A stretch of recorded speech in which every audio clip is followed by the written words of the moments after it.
Hello dear friends, आपके अपने YouTube channel maths explore में आप सभी का हार्दिक स्वागत है। आज हम लेक्चर नंबर 6 की बात कर रहे हैं और इसमें हम पढ़ेंगे 2C यानी कि चैप्टर नंबर 2 की एक्सरसाइज नंबर सी वाला पार्ट इसमें पढ़ेंगे। यूनिट नंबर ए है 4। इसमें एक चैप्टर और रहेगा, हर चैप्टर आज ये सेकंड चैप्टर कंप्लीट हो जाएगा। तो इसमें बात करते हैं। सबसे पहले इनिशियल वैल्यू प्रॉब्लम हमने पढ़ ली थी और बाउंड्री वैल्यू प्रॉब्लम क्या होती है। इनिशियल वैल्यू प्रॉब्लम क्या होती है, सेम डेफिनेशन है, वही डेफिनेशन देखना। इनिशियल वैल्यू प्रॉब्लम क्या होती है, हमारे पास में y of a is equal to हमारे पास y नॉट मिलेगा और y डैश ऑफ a हमारे पास क्या मिलेगा, y 1 मिलेगा। यानी कि दोनों इक्वल भी हो सकते हैं और इनइक्वल भी हो सकते हैं। यहाँ पे देना y ऑफ a और ये भी y डैश ऑफ a, ये दोनों अगर सेम आते हैं तो वो कौन सी प्रॉब्लम होती है, इनिशियली वैल्यू प्रॉब्लम होती है। ठीक है। और बाउंड्री वैल्यू प्रॉब्लम क्या होगी देखना है, हम एग्जांपल से समझेंगे। d2y upon dx square plus y equal to 0। अगर इस प्रकार की हमारे पास में कोई डिफरेंशियल इक्वेशन दी हुई होगी, उसके साथ में हमारे पास कंडीशन दी हुई होगी y of a equal to y nought और y of b equal to y1। ठीक है, इस कंडीशन को ध्यान में नहीं रखना, ये इनिशियल वैल्यू प्रॉब्लम की कंडीशन है। y of a equal to y nought और y of b equal to y1 प्रकार की कंडीशन दी हो। इन दोनों में डिफरेंट आप देख सकते हो अंतर क्या है। यहाँ पे a है, यहाँ पे b है और बिना डैश के साथ है। तो इस प्रकार की जो प्रॉब्लम होगी, इस प्रॉब्लम को हम कौन सी प्रॉब्लम बोलेंगे, बाउंड्री वैल्यू प्रॉब्लम बोलेंगे। तो इस प्रकार की जो प्रॉब्लम रहेगी, इसका क्वेश्चन करने का मेथड अलग रहेगा और जो इनिशियल वैल्यू प्रॉब्लम है, उस प्रकार के क्वेश्चन को सोल्व करने का मेथड अलग है। इन दोनों को ध्यान रखना। Is a boundary value problem. यहाँ पे जो नोट दे रखा है, दोनों में अंतर डिफरेंट का वो क्या है, ये डिफरेंट वैल्यू। यहाँ पे जो वैल्यू है वो x is equal to a है और x इक्वल टू b। यहाँ दोनों का जो मान x इक्वल टू a और x इक्वल टू b क्या है, of the independent variable x are involved, जो x पे क्या है, डिपेंड नहीं है। अब बात करते हैं इसकी मेथड किस प्रकार से आएगा, क्वेश्चन किस प्रकार से हम सोल्व करेंगे। इस प्रकार की अगर हमारे पास में प्रॉब्लम आती है तो इसको किस प्रकार के मेथड से सोल्व करेंगे। Method of converting a boundary value problem to a Fredholm integral equation. Fredholm integral equation को हमें चेंज करना रहेगा। इसमें कोई भी हमारे पास में इस प्रकार की इक्वेशन दी जाएगी डिफरेंशियल इक्वेशन को, उसमें किस प्रकार में चेंज करना रहेगा, हमें फ्रेडहोल्म इंटीग्रल इक्वेशन में चेंज करना रहेगा। तो हम देखते हैं, हम क्वेश्चन की स्टार्टिंग करते हैं। तो आप बाउंड्री वैल्यू प्रॉब्लम और इनिशियल वैल्यू प्रॉब्लम दोनों को ध्यान रखना। इनिशियल वैल्यू प्रॉब्लम हमने कंप्लीट कर ली है और बाउंड्री वैल्यू प्रॉब्लम, इस प्रकार की जो प्रॉब्लम होती है उसको क्या बोलते हैं, बाउंड्री वैल्यू प्रॉब्लम बोलते हैं। तो यही बात है, इतनी पे आप ध्यान रखनी है। हमें इस प्रकार की जो प्रॉब्लम रहेगी वो बाउंड्री वैल्यू रहेगी और इस प्रकार की जो प्रॉब्लम रहेगी वो इनिशियल वैल्यू। बात करते हैं हम क्वेश्चन की। जो ये क्वेश्चन है, मैंने पिछले लेक्चर में ऐसे 9 या 8 क्वेश्चन कंप्लीट करवा दिए गए हैं, तो वहां से देखना। ये क्वेश्चन नंबर हम 10 ले रहे हैं, यूनिट नंबर 4 का। तो ये देखना, और एक्सरसाइज है 2 और सी, यानी कि चैप्टर नंबर 2 का सी वाला जो पार्ट है उसका जो क्वेश्चन नंबर है 10 है। ठीक है। अब बात करते हैं transform d2y dx square plus xy equal to 1। ये जो कंडीशन है वो क्या है, डिफरेंशियल इक्वेशन है और y ऑफ 0 इक्वल टू 0 और y of 1 equal to 1 into an integral equation. इसको चेंज करना है, इसमें इंटीग्रल इक्वेशन में आपको चेंज करना है।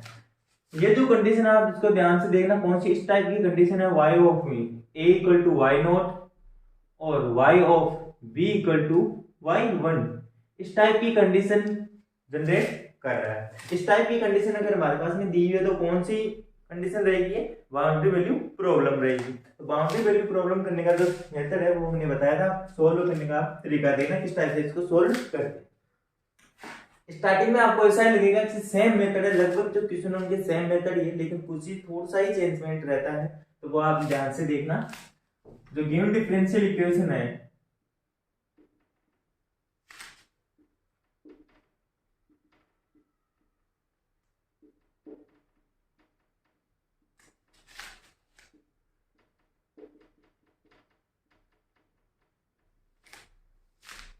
जो हमारे पास में डिफरेंशियल इक्वेशन दी हुई है, क्या हम इसको इस प्रकार से देख सकते हैं क्या, y double s x equal to 1 minus x. इस प्रकार से इस क्वेश्चन को हम क्या करेंगे, राइट करेंगे और इसके बाद में आगे क्या करेंगे, वो प्रोसेस करेंगे जो पहले करते थे। क्या करते थे हम, क्वेश्चन नंबर 1 का क्या करेंगे, इंटीग्रेशन करेंगे।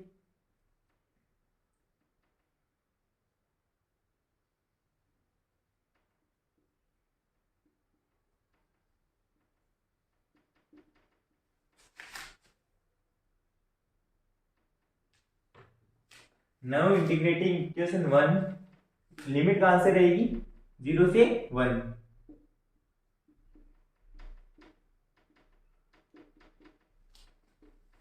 इसका मतलब बिटवीन,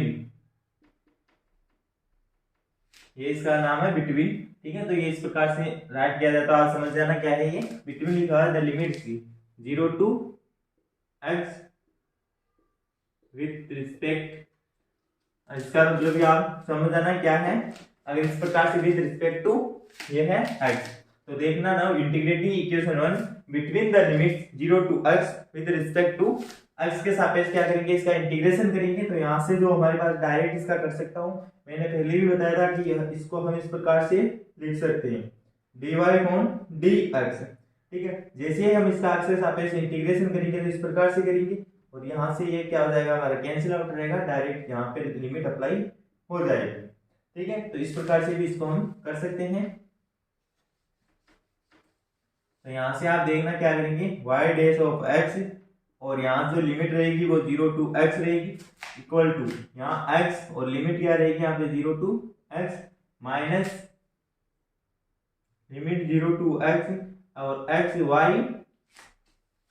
y यह है किसका फंक्शन है, x का, y ऑफ x dx। इस प्रकार से इसका क्या करेंगे, इंटीग्रेशन करेंगे। ये y जो फंक्शन है वो y ऑफ x का फंक्शन है। तो यहाँ से देखना आप क्या करोगे, अब यहाँ जो लिमिट पुट करोगे आप y dash of x minus y dash of 0, ठीक है। यहाँ आप c लगा भी सकते हो, नहीं भी लगा सकते हो, क्योंकि यहाँ पे जो दे रखा है वो डेफिनेट इंटीग्रेशन दे रखा है, तो क्या हो जाएगा, ये 0 रहेगा। यहाँ जैसे लिमिट रखोगे यहाँ से इसका मान रहेगा x माइनस 0 to x। अब आप इसको किस फॉर्म में चेंज करोगे, t की फॉर्म में चेंज करोगे, तो यहाँ क्या मिलेगा, आप t y of t dt, इसको किस फॉर्म में चेंज करोगे, आप t की फॉर्म में चेंज करोगे। यहाँ देखना आपको y डैश ऑफ 0 का मान दे रखा है क्या क्वेश्चन में, यहाँ मान दे रखा है y ऑफ 0 का मान 0 दे रखा है, y ऑफ 1 का मान 1 दे रखा है, यानी कि y डैश ऑफ 0 का मान नहीं दे रखा है। अब यहाँ से आप एक बात समझना, किसी भी जो फंक्शन है हमारे पास में, अगर y इक्वल टू हमारे पास में फंक्शन है 2x plus 3x square plus 4, इस प्रकार का कोई फंक्शन है, और जैसे ही मैं इसका क्या करूंगा y डैश यहाँ पे निकालता हूँ, तो y डैश निकालने के उपरांत इसका मान क्या हो जाएगा 2 प्लस 6x इक्वल टू 0। अब यहाँ पे जैसे मैं y डैश ऑफ 0 पुट करता हूँ, y डैश ऑफ यहाँ पे 0 पुट करूंगा, तो यहाँ से 2 प्लस 6 इंटू 0, यानी कि इसका जो मान आएगा वो क्या आएगा हमारे पास में 2, और 2 क्या है, कांस्टेंट है, 2 हमारे पास में क्या है, कांस्टेंट है, यानी कि y डैश ऑफ 0 का जो मान रहेगा वो कांस्टेंट रहेगा। तो y डैश ऑफ 0 को मैं यहाँ पे क्या कर सकता हूँ, उसको लेट कर सकता हूँ। तो आप क्या करोगे, y डैश ऑफ 0 को मान c लेट कर लेना। जैसे आप मान c लेट करोगे तो यहाँ से y dash of x equal to c plus x minus 0 to x t y of t dt, और इसको इक्वेशन नंबर नाम दोगे आप 2। y dash of x is equal to c plus x minus 0 to x t y of t dt। इस c को किस प्रकार से लेट करते हैं, ये एक कांस्टेंट है, तो इसको हम कांस्टेंट के अकॉर्डिंग लेट करेंगे, और वापस फिर c का मान निकाल के यहाँ पे पुट कर देंगे। ये ओनली समझाने के लिए था, इतना एक बार दोबारा से देख लेना, मेथड्स वही सेम है। अगर हमारे पास में इस प्रकार की कोई कंडीशन दी रहेगी, उसमें y डैश ऑफ 0 का मान नहीं दिया होगा, तो y डैश ऑफ 0 का मान किसी भी क्वेश्चन में नहीं दिया होगा, तो हम इसको क्या करेंगे, लेट करेंगे। पहले आप इसको एक फॉर्मेट में लिखोगे, लिखने के बाद में वही हम पहले करते थे कि इक्वेशन 1 का इंटीग्रेशन करेंगे x के रिस्पेक्ट, और लिमिट रहेगी 0 टू x।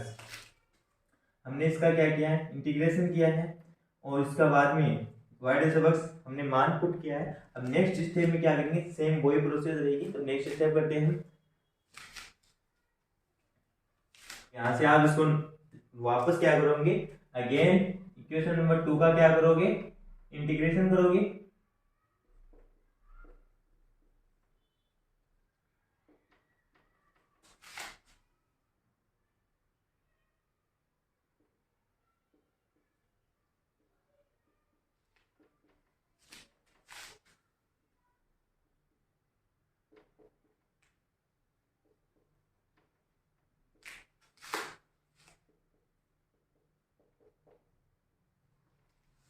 एक्स से रेस्पेक्ट में क्या करो, हेम इंटीग्रेशन करोगे तो हमारे पास में क्या मिलेगा, वाई ऑफ एक्स, इसकी लिमिट रहेगी 0 to x, देखिए हमारे पास में y of x 0 to x equal to C x, इसकी लिमिट रहेगी 0 to x plus x square upon 2, इसकी भी लिमिट कितनी रहेगी 0 to x रहेगी। ये हमारे पास में ध्यान रखना x है, ठीक है, और ये माइनस 0 to x, और यहाँ क्या रहेगा t Y of T D t, ऐसा कैसा रहेगा t Y of T D t, और यहाँ इसका स्क्वायर हो जाएगा, ठीक है। अब आगे देखना इसका, जैसे ही हम मान रखेंगे तो y of x minus y of 0 equal to C x plus x square upon 2 minus 0 to x, इसको हम ओपन कर सकते हैं टी एक्स माइनस का T Y of T D t, ठीक है। इसको हम इस प्रकार से खोल सकते हैं, मैंने खोलना ओपन करना बता भी रखा है, तो एक्स माइनस इस प्रकार से आप फॉर्मूले के अकॉर्डिंग खोल सकते हो। किस प्रकार से खोलते हैं इसको ध्यान रखना, अपर जो लिमिट रहेगी वो माइनस, ये जो किसके रिस्पेक्ट में हमारे पास इंटीग्रेशन हो रहा है वो, और इसकी पावर रहेगी n माइनस 1, तो n का मान कितना है यहाँ पे 2 है, तो 2 माइनस 1, इसका मान कितना रहेगा 1 रहेगा, और नीचे फैक्टोरियल में आएगा n माइनस 1, तो इसके अकॉर्डिंग आप खोल सकते हो। अब यहाँ पे y ऑफ 0 का मान जो क्वेश्चन में हमारे पास दे रखा था वो कितना दे रखा था 0, तो यहाँ पे y ऑफ 0 का मान जैसे ही आप पुट करोगे तो y of x equal to C x plus x square upon 2 minus 0 to x T x minus का T Y of T D T. आप देखिए तो y of x equal to C x plus x square upon 2 minus 0 to x T cos X minus T Y of T D T. अब again हम इसका करेंगे क्या, इसको आप देखना इक्वेशन नंबर 3 नाम रख सकते हो, इक्वेशन नंबर 3 इसका नाम रखना।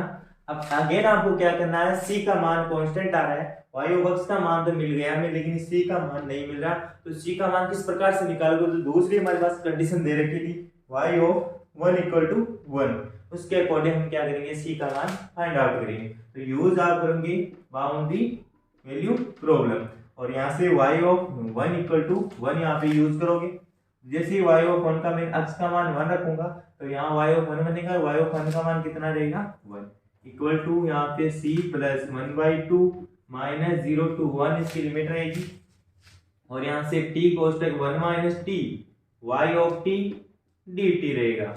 अब यहाँ से देखना c का मान कैसे निकालेंगे, ये c है तो c का मान निकालने के लिए क्या करेंगे, इस साइड ट्रांसलेट कर देंगे, जैसे यहाँ पे 1 आएगा माइनस का 1/2, यानी कि ये क्या बना रहेगा हमारे पास में प्लस का 1/2, तो ये हमारे पास में प्लस का 1/2, और ये इधर आएगा तो क्या हो जाएगा पूरा पॉजिटिव हो जाएगा, यानी कि 0 to 1 टी कोष्टक 1 माइनस का टी और y ऑफ टी dt हमारे पास में मिलेगा। तो इसको आप क्या कर सकते हो, नोट करना है, कंडीशन हमने दोनों यूज कर लिए। अब यहाँ से c का मान इसमें आप पुट करोगे और इसको कंडेन में भी क्या कर सकते हो, चेंज कर सकते हो आप। इसका इक्वेशन नंबर 4 नाम, अब पुट द वैल्यू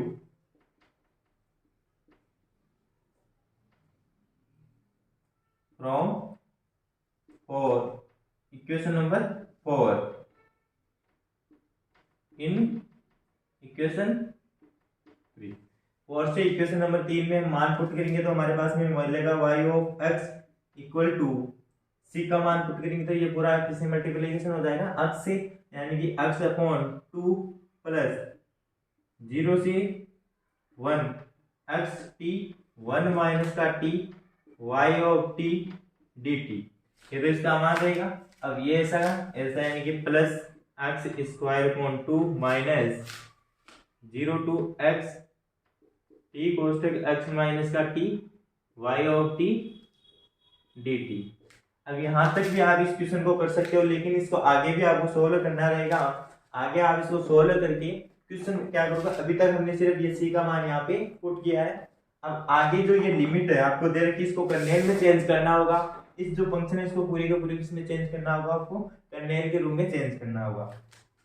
अब आगे क्या करेंगे हम, जो हमारे पास में जो अधिकतम जो लिमिट दे रखी है आपकी, क्वेश्चन में दे रखा था हमारे पास में इस प्रकार से y ऑफ 0 इक्वल टू 0 और y of 1 equal to 0, sorry 1। तो इसकी जो लिमिट रहेगी वो यहाँ 0 से 1 रहेगी। तो इसकी जो लिमिट रहेगी 0 से 1, इस लिमिट को हम तोड़ेंगे 0 टू x और x से 1, यानी कि इस लिमिट के रूप में तोड़ेंगे जो फंक्शन में दूसरी टाइप से दे रखी होगी। तो इसको तोड़ेंगे तो y of x equal to x upon 2 plus ये वाला मान रखेंगे यहाँ पे x स्क्वायर अपॉन 2। अब यहाँ से मैं इस वाले मान को क्या करता हूँ, यहाँ से टुकड़ों में तोड़ रखता हूँ। तोड़ता कैसे हम 0 टू x में तोड़ेंगे, इस लिमिट को, ओनली लिमिट को हम तोड़ेंगे। तो यहाँ से रहेगा x t कोष्टक 1 माइनस का t y of t dt और प्लस, अब यहाँ से देखना x से 1 हम कर देंगे यहाँ पे x से 1, तो इन दोनों को वापस मर्ज करेंगे तो 0 से 1 यहाँ इसकी लिमिट बन जाएगी। और इसका रहेगा x t 1 माइनस का t y of t dt minus ऐसा का ऐसा माइनस 0 टू x और t कोष्टक x minus t y of t dt। अब मैं यहाँ से इसको ऊपर लिखता हूँ, तो ऊपर देखना आप इसको ऊपर नोट कर लेना एक बार।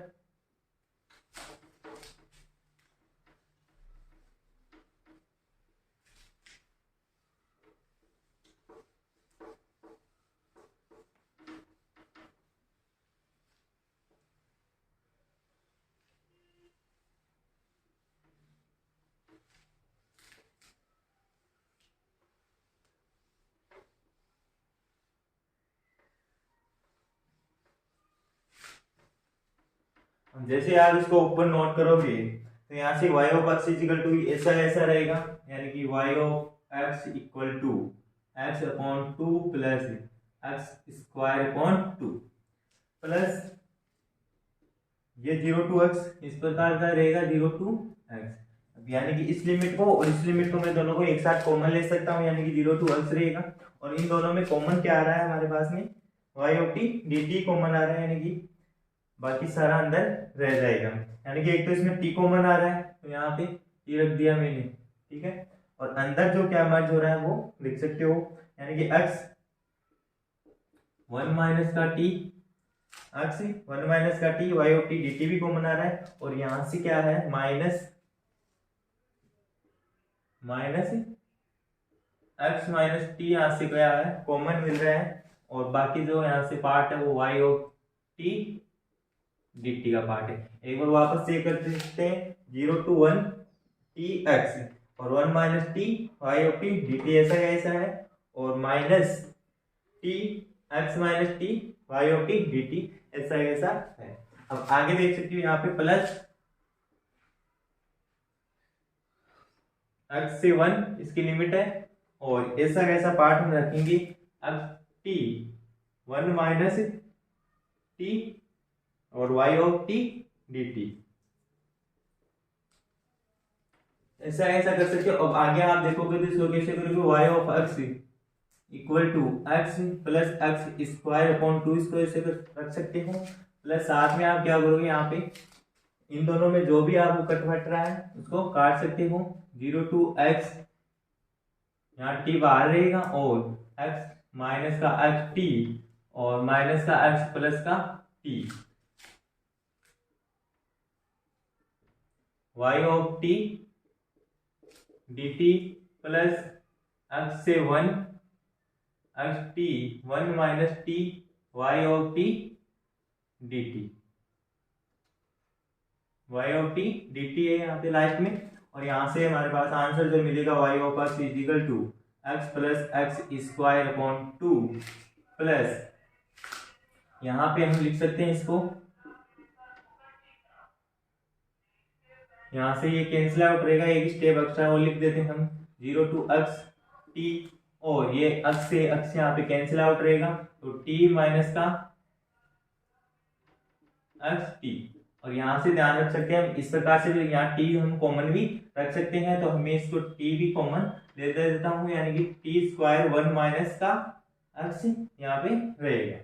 इन दोनों में से t यहाँ कॉमन आ जाएगा तो यहाँ पे बचेगा 1 और यहाँ पे माइनस का तो 1 माइनस x बच जाएगा। और यहाँ से y ऑफ t dt रहेगा प्लस x से 1, इन दोनों में कॉमन सेपरेट है तो x t कोष्टक 1 माइनस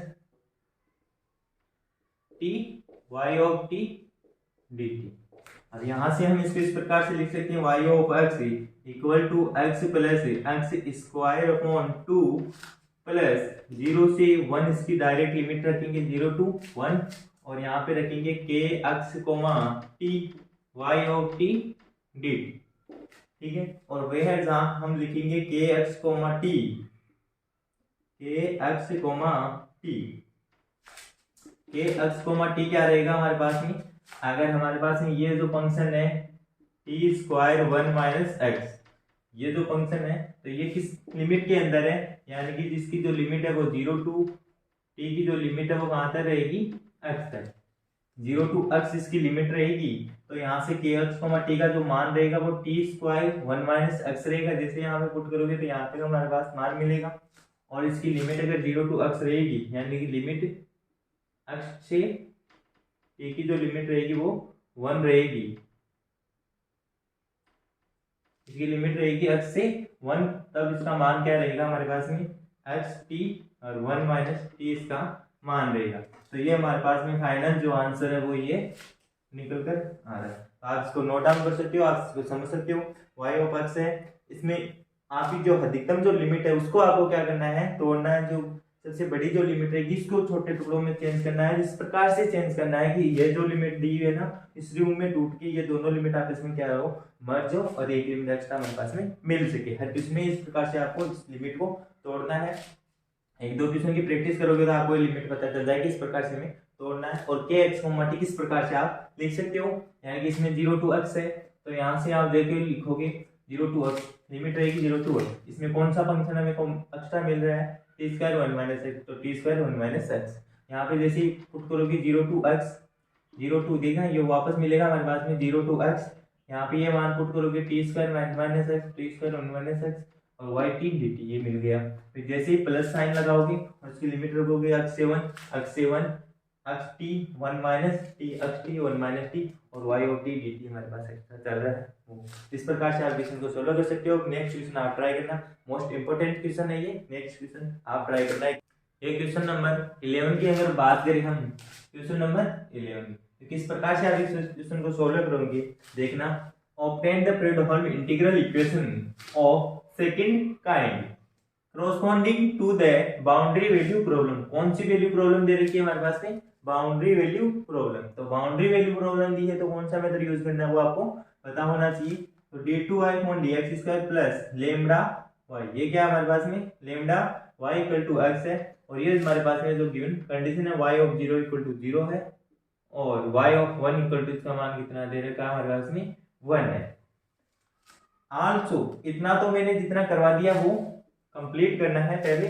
इससे पहले वाले 2 और b में हमने एक क्वेश्चन किया था रिवर्स, जो वापस जो हमारे पास इससे क्या बनेगी, जो कंडीशन बनेगी y of x integral equation बनेगी हमारे पास में फ्रेडहोल्म इंटीग्रल इक्वेशन। इस फ्रेडहोल्म इंटीग्रल इक्वेशन को वापस इसमें डिफरेंशिएशन में हमें क्या करना है, चेंज करना है। वो जो वाला जो क्वेश्चन किया था उसके अकॉर्डिंग आप करोगे।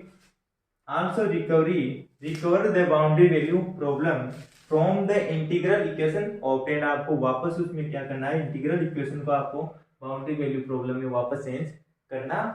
तो इस प्रकार से वापस आप इसको रिकवर करोगे। जो मैंने पिछला जो क्वेश्चन बताया था लगभग शायद 7वां या 8वां क्वेश्चन होगा, उनमें से आप देख सकते हो 7वां 8 क्वेश्चन के अकॉर्डिंग ही मेथड होगा। सिर्फ चेंज इतना है, इसमें जो कंडीशन है वो आपको ध्यान रखना है, यानी कि आपको जो f डैश 0 वाली जो कंडीशन बनेगी, सॉरी y डैश ऑफ 0 वाली, उसको आपको लेट करना पड़ेगा। इतना इसमें चेंजमेंट है। All the best. वीडियो अच्छा लगा हो तो वीडियो लाइक और चैनल को सब्सक्राइब करना और कमेंट्स में जरूर बता देना ये समझ में आ रहा है या नहीं आ रहा है। All the best. अपने फ्रेंड्स को भी जरूर शेयर कर देना, ठीक है। इसमें लगभग 1 या 2 लेक्चर और रहेंगी। 2 लेक्चर के अंदर हमारे पास में यूनिट नंबर 4 कंप्लीट हो जाएगी। उसके बाद में हम यूनिट नंबर 5 की बात करेंगे।